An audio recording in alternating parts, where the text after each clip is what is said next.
मंगलपुर नाम का एक गांव था। उस गांव में एक राजाराम नाम का एक आदमी रहता था। उसकी पत्नी का नाम वृंदा था और उनकी एक प्यारी सी बेटी थी जिसका नाम गुड़िया था। राजाराम के पास अपनी कोई खेती और जमीन नहीं थी, इसलिए वह सब्जी बेचकर अपना गुजारा करता था।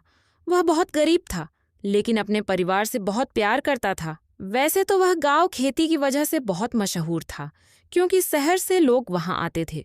पूरे गांव में हरियाली ही हरियाली थी। उसी गांव में अक्सर एक सेठ आया करता था जिसका नाम हरियालाल था। हरियालाल शहर से आता था और गांव वालों से उनका अनाज खरीदता था, और गांव वाले उसे ही अपना सारा अनाज बेचा करते थे। एक दिन सौदा करने के बाद हरियालाल अपने घर लौट रहा था। तब रास्ते में ही शाम हो गई। तब हरियालाल सोचने लगा, मुझे बहुत देर हो गई है। अगर मैं आगे का सफर तय करूंगा तो न जाने कहाँ फंस जाऊंगा। रात भी काफी हो चुकी है, इसलिए मुझे इसी गांव में रुक जाना चाहिए। हे भगवान, मैं ये किस मुसीबत में पड़ गया हूँ। वैसे तो इस गांव में मुझे लोग जानते हैं और मेरे जान पहचान के भी है, क्योंकि मैं अक्सर यहीं से अनाज और सब्जियां खरीदता हूँ। लेकिन इस समय अगर मैं किसी किसान के घर रुकूंगा तो वो अपने भाव बढ़ा सकता है और शायद खुद को बहुत बड़ा समझने लगेगा। ये किसी एहसान लेने जैसा भी हो सकता है। अब मैं क्या करूं? क्या करूं? तभी वहां से राजाराम सब्जी बेचकर घर जा रहा होता है। तभी वह सेठ जी को देखकर उनसे कहता है, सेठ जी, आप यहाँ क्या कर रहे हैं? आप तो शहर के रहने वाले हैं ना? और अब तो रात भी काफी हो गई है। आप अचानक गांव में कैसे? तभी सेठ मन ही मन सोचने लगा, ये तो राजाराम है और वैसे भी ये सब्जी बेचता है। अगर मैं एक दिन इसके घर रुक जाऊं तो कोई खास फर्क नहीं पड़ेगा, लेकिन अगर मैं दूसरे किसानों के घर रुकूंगा तो उनसे मुझे अनाज कम दाम में खरीदना पड़ेगा। हाँ, ये ठीक रहेगा। बात करके देखता हूँ ये क्या कहता है। राजाराम, मैं घर के लिए निकल रहा था, लेकिन बहुत रात हो गई है। समझ नहीं आ रहा कि अब घर कैसे जाऊं। अगर अभी निकल पड़ा और रास्ते में किसी चोर ने देख लिया तो वह मेरा सारा धन दौलत लूट सकता है। इसी वजह से मैं इस गांव में कोई जगह ढूंढ रहा था जहां थोड़ा आराम कर सकूं। जैसे ही सुबह होगी और सूरज निकलेगा, वैसे ही मैं तुरंत शहर के लिए निकल जाऊंगा। अरे सेठ जी, कैसी बातें कर रहे हैं आप तो हमारे अपने सेठ जी है। आप एक रात मेरे घर रुक जाइए। वैसे भी अगर आप कहीं बाहर सो गए और किसी चोर ने आपको देख लिया तो वो आपको लूट सकता है। इससे अच्छा है कि आप मेरे साथ मेरे घर चलिए। आखिर बात तो सिर्फ एक ही रात की है। वो सब तो ठीक है राजाराम, लेकिन मैं तो आपसे अनाज भी नहीं खरीदता और न ही कभी आपके किसी काम आता हूँ, इसलिए मुझे ये थोड़ा अजीब लग रहा है। मेरी माँ कहती है कि हमें हमेशा हर किसी की मदद करनी चाहिए और सिर्फ अपना फायदा नहीं सोचना चाहिए। आप बस चलिए, बेफिक्र हो जाइए, कुछ नहीं होगा, सब ठीक रहेगा। हरियालाल ने चतुराई से राजाराम को अपनी बात में फंसा लिया था।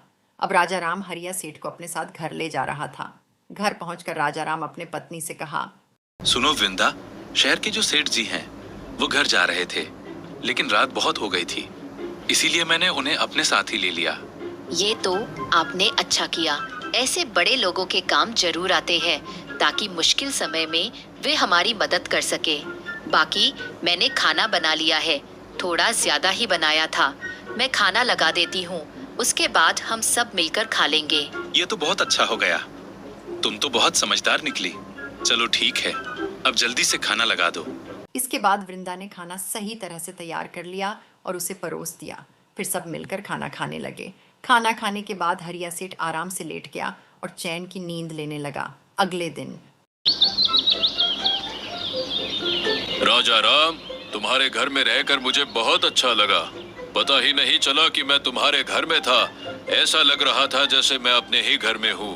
खाना भी बहुत स्वादिष्ट था, मजा आ गया। मैंने आज तक इतना अच्छा खाना कभी नहीं खाया।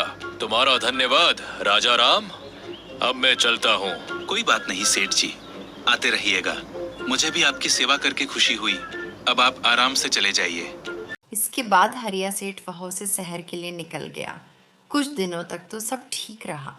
हरियालाल गांव में आता, अनाज खरीदता और फिर शहर के लिए निकल जाता। वहीं दूसरी तरफ राजाराम भी सब्जी बेचता और उसका काम भी ठीक चल रहा था। लेकिन एक दिन फिर से हरिया सेठ को शहर जाने में देर हो गई और वह गांव में फंस गया। हरिया लाल बोला, अरे यार, मैं फिर उसी गांव में फंस गया। लेकिन कोई बात नहीं, इस बार तो राजा राम तो है ही, मुझे फिक्र करने की कोई जरूरत नहीं है। मैं सीधे उसके घर चला जाता हूँ, क्योंकि उसने ही मुझे बुलाया था कि आते रहो। वैसे भी मैं सेठ हूँ, मुझे इन सब बातों के बारे में परेशान होने की कोई जरूरत नहीं है। राजा राम के घर ही चलता हूँ। तब हरिया सेठ राजा राम के घर पहुंच गया और राजा राम से बोला, राजा राम, मुझे आज फिर से देर हो गई।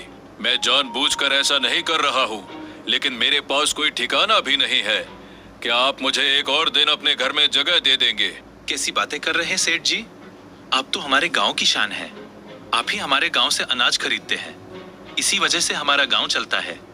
आप हमारे घर रुक सकते हैं, कोई समस्या नहीं है। इसके बाद हरिया सेठ राजा राम के घर रुक गया। राजा राम की पत्नी वृंदा खाना बनाकर परोस देती है। सब मिलकर खाना खाते हैं और हरिया सेठ फिर आराम से सो जाता है। लेकिन अब तो हद ही हो गई थी।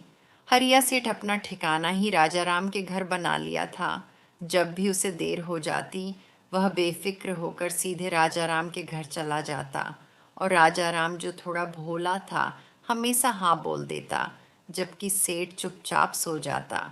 सुबह होते ही सेठ बड़ी बड़ी बातें करता और झूठी तारीफ करके घर के लिए निकल जाता। एक दिन हरिया सेठ सीधे राजा राम के घर पहुंचा और बोला, राजा राम, अच्छा खाना खाए हुए मुझे बहुत दिन हो गए हैं। मैं तुम्हारी पत्नी के हाथ का खाना खाना चाहता हूँ। क्या तुम मुझे एक बार के लिए खाना खिला दोगे? क्यों बातें कर रहे हैं सेठ जी? एक बार का खाना क्या, आप तो हमेशा आए। आपके आने से ही हमारे घर में बरकत हो रही है। आप आराम से बैठ जाइए। मैं अभी अपनी पत्नी से कह दूंगा कि आपके लिए अच्छा सा भोजन बना दे। राजा राम अपनी पत्नी के पास गया और बोला, वृंदा, हमारे घर सेठ जी आए हैं, उनके लिए अच्छा सा भोजन बना दो। वो कह रहे हैं कि तुम्हारे हाथ का खाना खाए हुए उन्हें बहुत दिन हो गए हैं, इसीलिए वह हमारे घर का खाना खाना चाहते हैं। अब तो ये हद ही हो गई है। वह तो रोजाना हमारे यहाँ आते हैं, हमारे घर का खाना खाते हैं और यहाँ ही सो जाते हैं। उनके पास खुद करने को क्या है? और अभी तो अचानक आए हैं। अभी तो मैंने खाना ही बनाया नहीं है और वो खाना मांग रहे हैं। क्या उनके घर में खाने की कमी हो गई है? क्या राजा राम, तुम्हें पता नहीं है कि हमारे घर में खाने के लिए अनाज ही कम है? हम दोनों का गुजारा कितने मुश्किल से हो रहा है और तुम इस सेठ को रोजाना अपने घर ले जाकर लाते हो। आहिस्ता बोलो वृंदा, सेठ जी बाहर आंगन में ही बैठे हुए हैं। अगर वो सुन गए तो वे हमारे बारे में क्या सोचेंगे? अरे अच्छा है ना कि वो हमारी बातें सुन ले। ऐसे तो नहीं चलेगा। ये आखिरी बार है। अगर अब वो हमारे घर आएंगे तो मैं खाना वाना कुछ नहीं बनाऊंगी। अरे वृंदा, तुम ही तो कहती हो कि हमें बड़े लोगों की मदद करनी चाहिए और अभी तुम ही रोक रही हो। आपको तो कुछ बोलना ही फिजूल है। भैंस के आगे बीन बजाने से अच्छा है कि मैं बीन ही तोड़ दूं। ठीक है, जाइए, मैं अभी खाना लगा देती हूँ। इसके बाद कुछ देर तक हरिया लाल राजा राम घर में बैठा रहा और राजा राम हरिया सेठ से बातें करते रहे। थोड़ी देर बाद वृंदा ने खाना बना लिया और उसे परोस दिया। हरिया लाल सेठ चुपचाप खाना खाने लगा। खाना खाकर वह वहां से निकल गया। इसके बाद वृंदा ने अपने पति और अपने लिए खाना लगाया और दोनों ने मिलकर खाना खाया। इसी बीच वृंदा अपने पति को समझाती रही, राजा राम, मुझे माफ कर दो। मैंने तुम्हें कितना बुरा बुरा बोल दिया। कोई बात नहीं, सब ठीक है। अब खाना खाओ वरना ठंडा हो जाएगा। अच्छा सुनिए जी, मैं सोच रही थी कि क्यों ना आप कोई दूसरा काम देखें। हमारे गांव में सब्जी कोई ज्यादा नहीं खरीदता, क्योंकि यहाँ ज्यादातर लोग खुद ही सब्जी उगाते हैं। इसी वजह से बहुत कम लोग सब्जी खरीदते हैं और हमें अच्छा मुनाफा भी नहीं होता। हाँ, बात तो तुम्हारी ठीक है, लेकिन मैं कोई काम कैसे करूं? हमारे पास खुद का खेत भी नहीं है और ज्यादातर हमारे गांव में खेती ही होती है। कोई दूसरा काम भी यहाँ किया नहीं जाता। अगर मैं दूसरा काम देखने लगूंगा तो मैं कुछ भी कमा नहीं पाऊंगा। हमारे पास खेत नहीं है तो क्या हुआ? हमारे पास तो दिमाग तो है ना। आप शहर में जाकर सब्जी भेजिए। गांव में वैसे भी ज्यादातर लोग खुद ही खेती करते हैं, इसलिए आपकी सब्जी बिल्कुल नहीं बिकती। बस थोड़ा बहुत बिक पाती है, लेकिन शहर में लोगों के पास सब्जियों की कमी रहती है। मेरा ख्याल है कि आप शहर में ही जाकर सब्जी बेचना शुरू कीजिए। हाँ, ये बात तो वृंदा, तुमने बिल्कुल सही बोली। मैं शहर में ही जाकर सब्जी बेचूंगा। ये तो बहुत अच्छा उपाय है। इससे मुझे मुनाफा 3 गुना होगा। असल में बात यह है कि वृंदा राजाराम को यह समझाना चाह रही थी कि हरिया सेठ कितना एहसान फरामोज है। अब जैसे ही राजाराम शहर जाकर सब्जी बेचना शुरू करेगा, उसे देर हो जाएगी और कहीं ना कहीं ठिकाना ढूंढना पड़ेगा। ऐसे में हरिया सेठ के घर से बेहतर कौन सी जगह हो सकती है, और जब हरिया सेठ वहाँ नहीं रहेगा तो राजाराम को यह बात खुद ब खुद पता चल जाएगी। इसके बाद राजाराम शहर चला जाता है और वहाँ सब्जी बेचने लगता है। देखते ही देखते उसकी सब्जी बिकने लगती है और थोड़े ही देर में सारी सब्जी बिक जाती है। इसके बाद राजाराम कहता है, अरे, ये तो काफी अच्छा हो गया। वृंदा ने तो यही कहा था कि शहर में सब्जी बेचो, और सच में सारी सब्जी बिक गई। अब तो थोड़े ही समय में मैं अमीर हो जाऊंगा। लेकिन अब मुझे रहने के लिए कोई जगह चाहिए, क्योंकि यहाँ से जाते जाते काफी देर हो जाएगी और रात भी हो जाएगी। पैसों की चोरी का डर भी रहेगा। इसलिए मैं हरियाल सेठ के घर रुक जाता हूँ। ये ठीक रहेगा। वैसे भी वो मेरे घर कितने बार रुके हैं, तो एक दिन अगर मैं उनके घर रुक जाऊंगा तो क्या ही होगा। इसके बाद राजाराम हरिया सेठ के घर पहुंचता है और वहाँ एक नौकर होता है। राजाराम से कहता है, जी बताइए, आपको किससे मिलना है? मैं राजाराम हूँ और मैं रामनगर से आया हूँ। हरियाल सेठ मुझे जानते हैं, क्योंकि वो अक्सर मेरे घर में रुकते हैं। आप जाकर उन्हें मेरे बारे में बताइए और मेरा नाम बताइए, तो वो मुझे जरूर अंदर बुलाएंगे। इसके बाद वह आदमी हरिया सेठ के पास जाता है और हरिया सेठ से कहता है, सेठ जी, एक राजा राम नाम का आदमी आया है और आपसे अंदर आने की अनुमति मांग रहा है। उसे मैं क्या बोलूं, सेठ जी? अरे ओए, तो देखो, थोड़ी सी तो समझ होनी चाहिए। कोई भी गरीब आदमी आ जाएगा और मैं उसे अपने घर में जगह दे दूंगा। राजा राम को जाकर बोल दो कि मैं घर में नहीं हूँ और उसे बस भगा दो। घर में आने मत देना। वह जितना भी जिद करे, समझा दो कि मुझे उसकी शक्ल भी नहीं देखनी है। अगर वो हमारे घर में 2-3 दिन रह गया तो वो अपने आप को क्या समझने लगेगा। ठीक है सेठ जी, मैं इसे यहाँ से भगा देता हूँ। इसके बाद वह नौकर जाकर राजाराम से कहता है, अरे मेरे भाई, यहाँ से चले जाओ।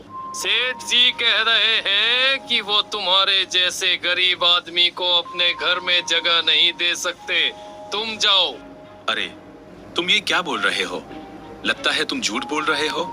सेठ जी ऐसा नहीं बोल सकते, क्योंकि वो तो मेरे घर में रोजाना ही रुकते हैं। मैं तो कुछ भी नहीं बोलता और उनसे बात भी नहीं करता, लेकिन सेठ जी ने ऐसा बोला। भाई देखो, चुपचाप घर चले जाओ। यहाँ तुम्हारे लिए कोई जगह नहीं है। बड़े लोगों की बातों में मत आओ और उनकी भी मदद मत किया करो। समझ रहे हो ना? सेठ जी वैसे तो घर में ही है, लेकिन वो तुम्हें कह रहे हैं कि राजा राम को भगा दो। वो गरीब लोगों को लूटते हैं और बेवकूफ बनाते हैं। अब ये बात समझ में आई? इसके बाद राजाराम वहां से चला जाता है। राजाराम को वृंदा की बात समझ आ गई थी कि उसकी पत्नी क्या बोल रही थी। राजाराम को सारी बात समझ में आ गई कि उसकी पत्नी सही बोल रही थी। अगले दिन से जब हरिया सेठ जब गांव में फंस जाता, तब वह राजाराम के घर चला जाता, लेकिन राजाराम मदद करने से मना कर देता। उस दिन के बाद से राजाराम को समझ आ गया कि मदद बस 1-2 बार ही करनी चाहिए, बार बार नहीं करनी चाहिए।